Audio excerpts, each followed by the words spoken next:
जय श्री कृष्णा। नमस्कार दोस्तों, स्वागत है आप सभी का हमारे यूट्यूब चैनल में।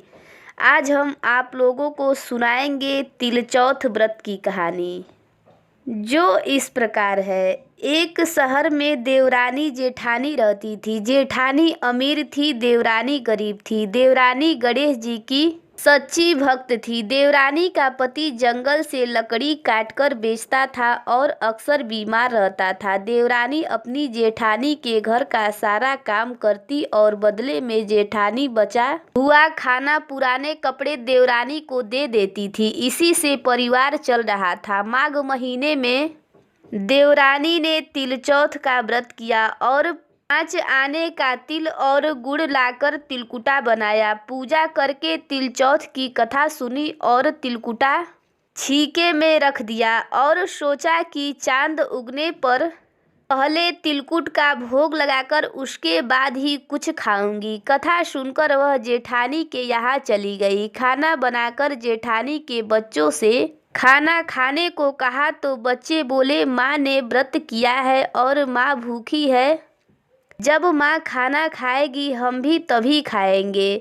फिर उसने अपने जेठ से खाना खाने को कहा तो वह भी बोले, मैं अकेला नहीं खाऊंगा, सबके साथ ही खाऊंगा। जेठानी ने देवरानी से कहा, आज तो घर में अभी तक किसी ने खाना नहीं खाया, मैं तुम्हें पहले खाना कैसे दे दूं?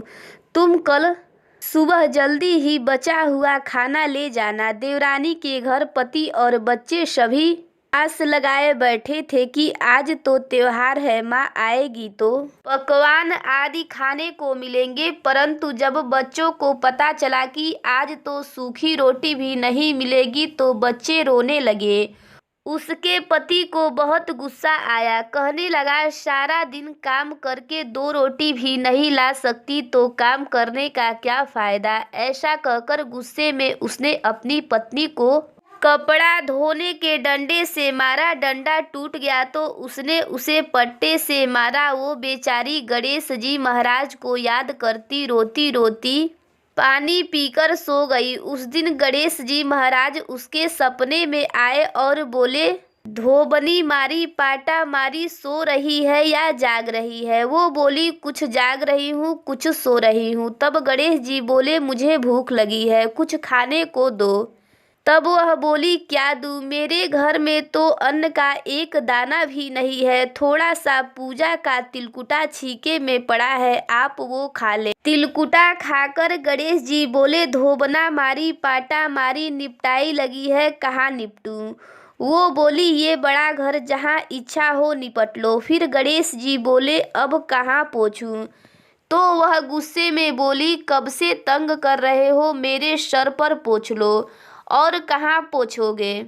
सुबह जब उसकी नींद खुली तो वो हैरान रह गई। उसका पूरा घर हीरे मोतियों से जगमगा रहा था। उसके माथे पर हीरे मोती जगमगा रहे थे। उस दिन वो जेठानी के यहाँ काम करने नहीं गई। काफी देर राह देखने के बाद जेठानी ने अपने बच्चों को चाची को बुलाने को भेजा।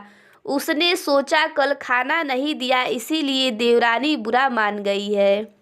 बच्चे बुलाने गए और बोले, चाची चाची चलो, माँ ने बुलाया है, सारा काम पड़ा है। तब देवरानी बोली, बेटा बहुत दिन तुम्हारी माँ के घर काम कर लिया, अब तुम अपनी माँ को मेरे यहाँ काम करने भेज दो। बच्चों ने घर जाकर अपनी माँ को सारी बात बताई कि चाची का घर हीरे मोतियों से जगमगा रहा है। जेठानी दौड़ती हुई देवरानी के घर पहुंची और बोली, ये सब कैसे हुआ? देवरानी ने गणेश जी महाराज की सारी लीला जेठानी को बता दी। घर लौटकर जेठानी अपने पति से बोली, आप मुझे धोबने और पाटे से मारो। उसका पति बोला, अरे भली मानस, मैंने तो आज तक कभी तुम्हें नहीं मारा, अब मैं तुम्हें कैसे मार सकता हूँ? लेकिन वो नहीं मानी और जिद करने लगी। मजबूरन उसके पति ने उसे खूब मारा। जेठानी ने खूब सारा घी डालकर चूरमा बनाया और छीके में रखकर सो गई। रात को चौथ विनायक जी